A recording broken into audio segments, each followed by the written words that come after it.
Hello YouTube, nouvelle semaine de travaux. On commence doucement, tout doucement, à voir le bout du tunnel. Cette semaine, on a encore pas mal de travail. Il nous reste des encadrements de portes à refermer. On a 2 portes qu'on n'a toujours pas posées et un ancien encadrement de porte qu'on condamne, la condamnation, entre nos toilettes actuelles et notre future cuisine. Et ça, il faut qu'on finisse de le refermer. On a de l'électricité à faire passer à l'intérieur. Et il faut encore qu'on pose la nouvelle porte de la salle de bain et la nouvelle porte de notre chambre.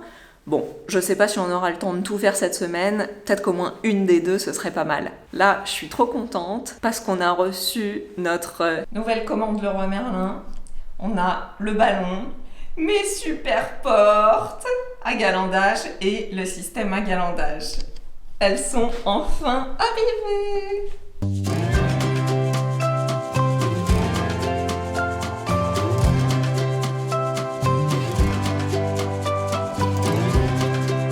On a enfin reçu les interrupteurs. Donc les interrupteurs, c'est ça. Alors oui, je sais, ils ont l'air un petit peu moches là maintenant parce que pour l'instant, il y a juste le mécanisme et on va recevoir la façade plus tard. Donc en fait, c'est des interrupteurs avec des petits leviers. Et ensuite, il y a une plaque de finition. Nous, on a choisi full laiton brossé. Donc ce sera une plaque qui a cette forme-là en laiton brossé. Et c'est pour ça qu'on avait pris les petites boîtes d'encastrement que je vous avais déjà montrées, qui ressemblent à ça. Et du coup, ces petites boîtes d'encastrement, ça permet de mettre la plaque à l'intérieur. Et voilà. C'est cool, non? C'est stylé. Donc on a des interrupteurs doubles, on a des interrupteurs simples.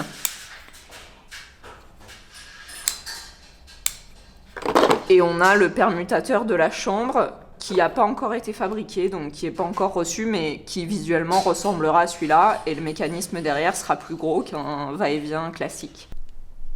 Bon, Stéphane en a déjà raccordé un juste ici. Et maintenant, tada, on a la lumière dans la salle de bain.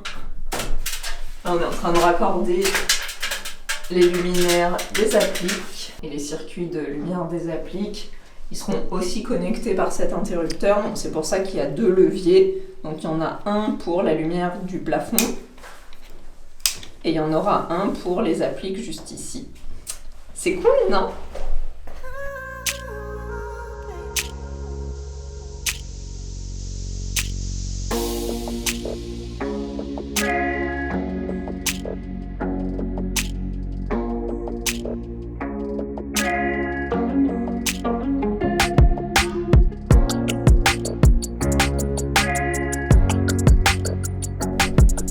Regardez-moi ça. Stéphane s'est installé un petit bureau au soleil, tranquille. C'est mignon.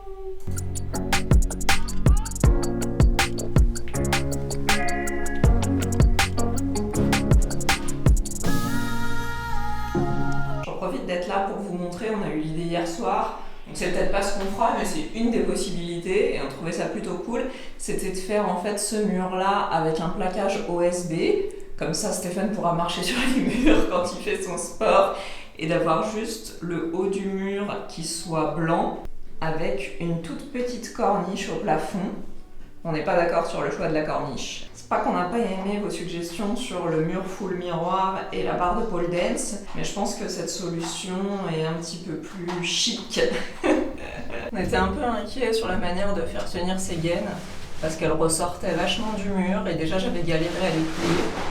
Finalement, on les a mappées, on va dire pré-mappées hier, et on a mis une planche pour qu'elles tiennent bien droite, et ça a l'air pas trop mal. On va s'approcher. On a essayé d'aller mapper entre et un petit peu derrière pour que ce soit bien rigide et solidifié. Et finalement, c'est pas mal parce que je pense que si je me mets sur le côté du mur, normalement, ça dépasse pas. Donc ensuite, quand on va remapper dessus, ça sera à plat, ça fera un mur droit. Enfin, ça, c'est ce qu'on espère. Après, dans la vraie vie, il se passe toujours des trucs un peu différents. Il y a quand même ces têtes de clous là qui ont rouillé un petit peu et qui dépassent un peu. Je sais pas si on peut les couper, parce que j'ai peur qu'après on coupe la gaine et qu'on pète toute notre électricité. Celui-là aussi, il dépasse un peu. On va voir. Je sais pas si on tente l'expérience. En tout cas, ce qui est cool, c'est que du coup, on va pouvoir refermer ici la condamnation, pouvoir avancer sur le reste de la construction de cette petite pièce des toilettes.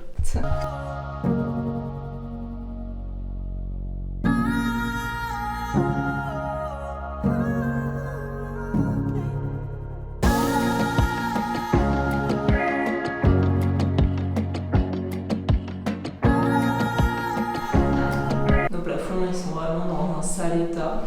Alors celui-là en particulier, il y a couche sur couche sur couche de peinture laquée, dans du lit, d'anciennes toiles de verre. Le tout était déjà recouvert d'une toile de verre que j'ai enlevée tout au début de la démolition. Franchement, ça fait peur. Je me suis amusée un peu à gratter l'autre jour. Déjà, le plafond de notre chambre, ça prend un temps de dingue. Et franchement, c'est un peu saoulant à faire. Donc je pense pas qu'on fera ça nous. En attendant, pour l'heure, ce qu'on va faire, c'est déjà commencer à reboucher ça. Ça, c'est le trou laissé par la cloison qu'on a enlevée. Donc ça, déjà, on va pouvoir avancer dessus.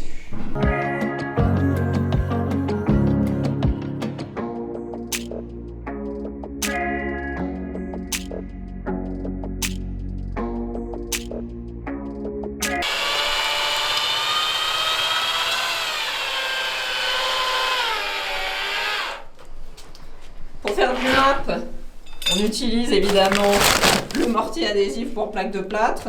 C'est un sac de 25 kg qu'on a acheté chez Point P qui coûte genre 12 €. Et on utilise sur la perceuse un malaxeur. Voilà, rien de plus simple.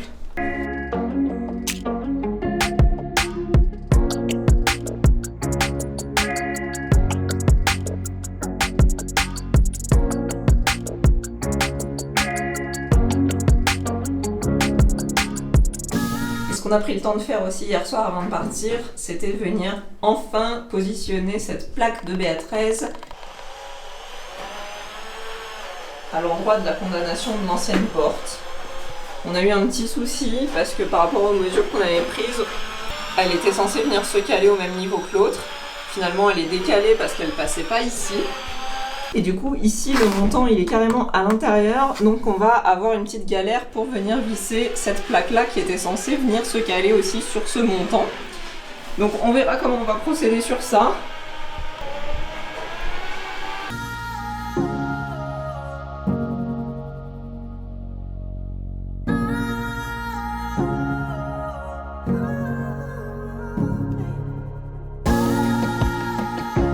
Bon, petit souci avec cette porte. On avait prévu à la base de faire comme pour la porte de la chambre et d'utiliser des pattes de fixation et des clous pour mettre sur les côtés du bâti et que la porte soit bien incrustée dans le mur avec ça qui la tenait à l'intérieur. Sauf que le trou existant, il est pas super large, on n'a pas beaucoup d'espace entre notre bâti et le mur restant et du coup on n'a pas la place de mettre ça. Donc il faut qu'on trouve une autre solution. C'est un peu embêtant parce que on ne sait pas si on mappe et qu'on vient visser ensuite, ou alors qu'on visse d'abord par l'extérieur et qu'on enferme les vis dans du map. Donc on est en train de réfléchir parce qu'on ne sait pas trop comment on va faire. Je sais pas s'il y a une bonne solution, il n'y a pas de bonne solution. Il faut juste trouver la solution qui va convenir au problème pour ici.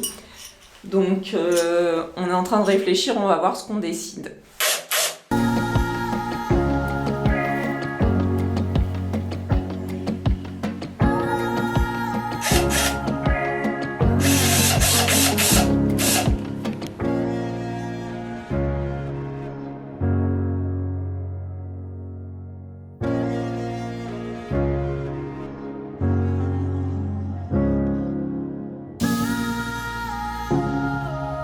Elle est dans le trou.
On est le jour suivant, j'ai pas pu terminer de filmer la pose de la porte hier parce que j'avais plus de batterie et de toute façon je pense qu'il n'y avait pas beaucoup de recul dans la salle de bain, c'est vraiment tout petit l'espace dans la salle de bain, donc je sais pas exactement ce qu'on va voir à la vidéo. En tout cas, je viens d'arriver sur le chantier et je voulais qu'on découvre ensemble le résultat. On y va ?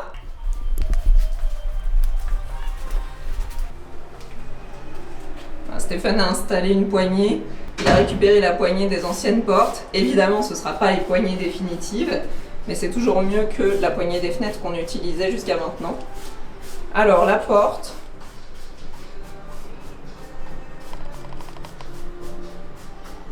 C'est pas trop mal, sauf qu'on s'est rendu compte hier soir, après coup, que comme on a posé la porte depuis l'intérieur de la salle de bain, on n'avait pas le visu sur l'extérieur.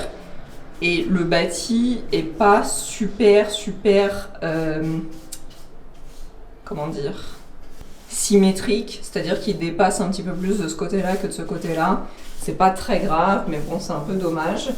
Et je sais pas si ça se voit à la caméra, mais en fait, la porte, elle est pas tout à fait droite. Elle est un peu plus reculée de ce côté-là et un peu plus avancée ici. Donc bon, c'est pas parfait, on n'a sûrement pas utilisé la meilleure méthode, mais dans la vraie vie, les tutos Casto, ils fonctionnent pas forcément.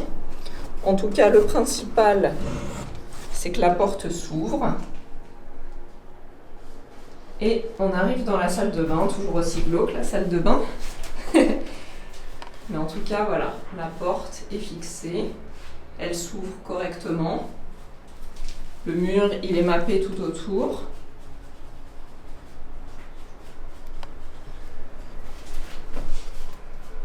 Donc c'est solide, hein, ça bouge pas du tout, c'est bien fixé. Donc je dirais, mission pas parfaite, mais accomplie correctement. Cadavre de mousse. Il y a des gens chez eux, ils ont des cadavres de bière. Et nous, on a des cadavres de mousse. On a rempli la condamnation. Oh, oh là là. Ah, toute la mousse, elle est en train de sortir de la condamnation. Bon, bah au moins, comme ça, c'est bien rempli. Il a mis un tasseau, enfin une planche en bois ici pour éviter que ça sorte. Elle a quand même trouvé le moyen de sortir. Oh là là. Soirée mousse contre soirée mousse dans les toilettes.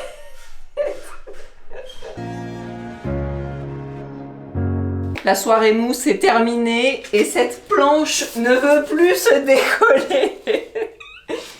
Je vais aller l'attaquer avec ma scie japonaise. L'avantage de cette scie, c'est que comme la lame elle est super flexible, je peux aller passer dans les recoins parce que mon cutter, il n'a pas résisté, il s'est carrément ouvert en deux.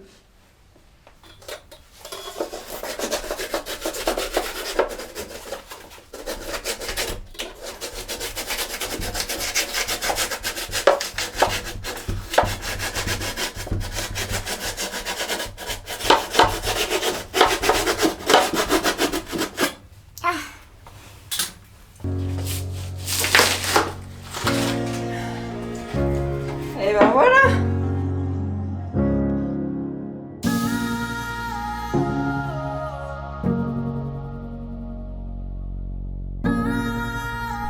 Ah, c'est trop mignon, il y a des petits nuages qui sont sortis par les trous des montants.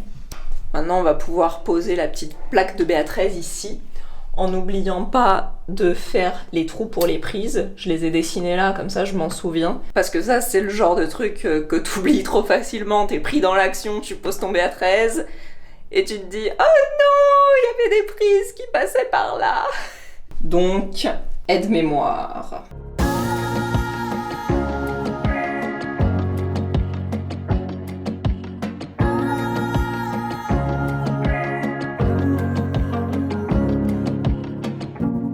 Bon, maintenant que la condamnation est refermée, c'est difficile de vous montrer ce qu'on a fait, mais je vais essayer de vous expliquer le truc qu'on a bricolé pour que notre petite plaque de BA13 tienne. En gros, on avait notre plaque de BA13 qui dépassait comme ça, et on avait le montant qui était positionné derrière, à peu près comme ça. Nous, ce qu'on a fait, c'est que on est venu positionner nos chutes de montant comme ça. On a vissé ici sur la plaque de BA13 qui était déjà maintenue, la grande plaque de BA13, et comme ça nous a fait un petit bout qui dépassait pour pouvoir venir visser notre nouvelle plaque de BA13. On a fait ça à plusieurs endroits du BA13 qui était déjà posé. Comme il y avait un rail qui était déjà posé dans l'encadrement de la porte au plafond, on est venu insérer un montant, toujours nos chutes de montant. Et comme ça nous a permis de visser notre nouvelle plaque de plâtre en haut, et on a fait la même chose en bas. Donc comme ça, cette nouvelle plaque de plâtre, la petite partie de la condamnation, elle est maintenue avec le montant sur le côté et avec les montants en traverse comme ça, plus les montants en haut et en bas. Quand on a des trucs un peu bizarres, on est obligé de bricoler, pas le choix. C'est tout pour aujourd'hui. La semaine prochaine, on s'occupera de la dernière porte qui nous reste, qui est la porte de la grande chambre. Et ensuite, j'espère qu'on pourra enfin commencer à préparer nos murs et peut-être même commencer la pose du sol. Encore un peu de patience. Je sais que vous êtes aussi nombreux à faire des travaux chez vous, alors bon courage pour la semaine et à très bientôt. Bisous!